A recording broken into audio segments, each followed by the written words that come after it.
Before I conclude, I want to make sure the committee is clear about a few things. News reports have claimed that I'm anti-vaccine or anti-industry. I am neither. I am pro-safety.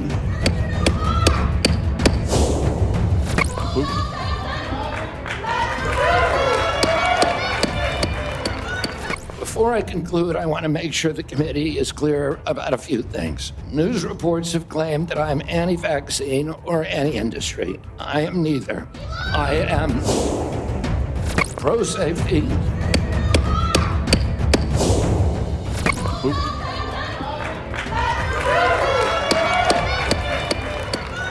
Chairman Crapo, Ranking Member Wyden, and members of this distinguished committee. I'm humbled to be sitting here today as President Trump's nominee to oversee the U.S. Department of Health and Human Services.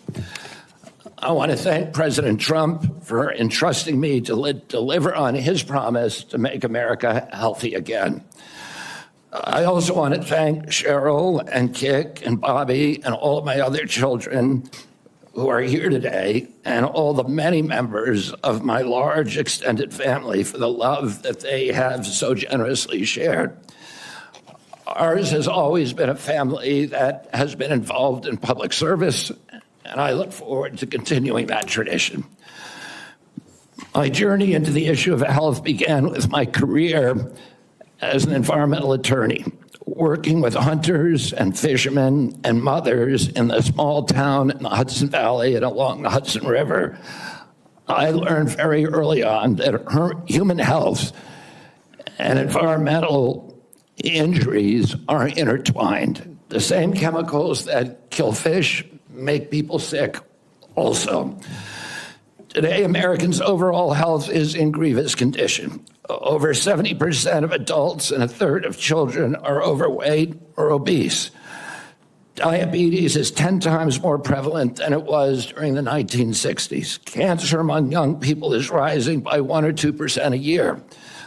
Autoimmune diseases, neurodevelopmental disorders, Alzheimer's, asthma, ADHD, depression, addiction, and a host of other physical and mental health conditions are all on the rise, some of them exponentially. The United States has worse health than any other developed nation, yet we spend more on health care, at least double, and in some cases triple, as other countries.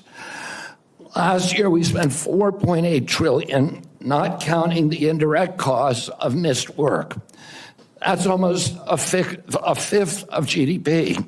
It's tantamount to a 20% tax on the entire economy. No wonder America has trouble competing with countries that pay a third of what we do for health and have better outcomes and a healthier workforce.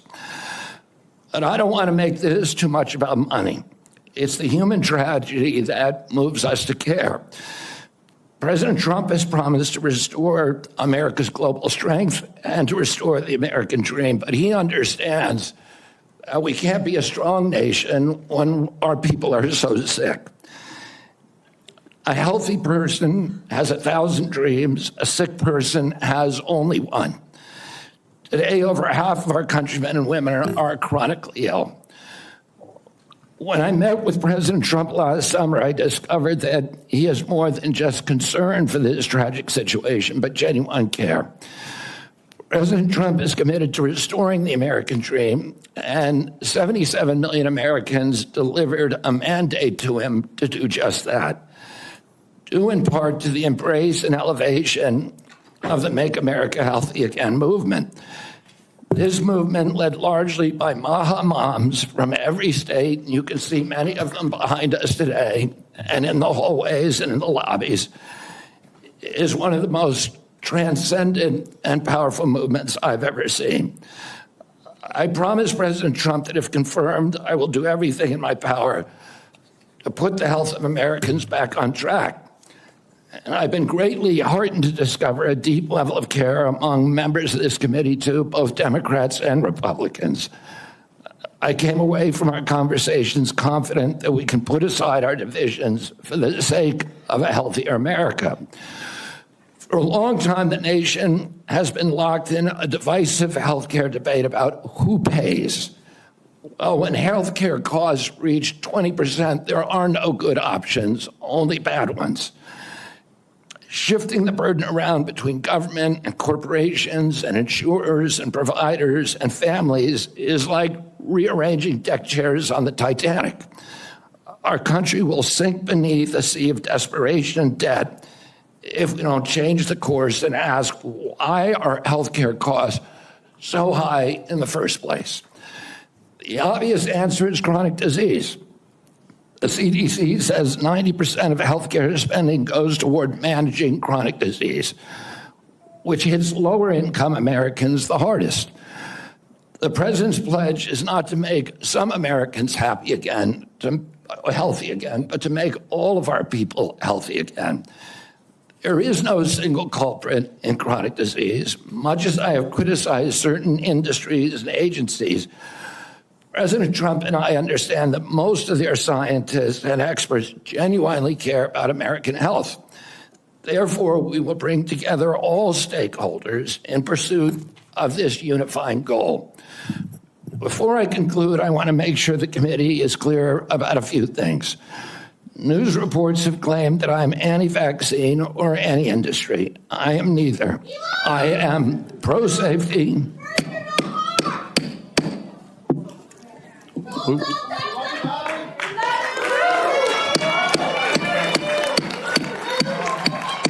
We'll have order. Please proceed, Mr. Kennedy. I am pro-safety. I worked for years to raise awareness about the mercury and toxic chemicals in fish, and nobody called me anti-fish.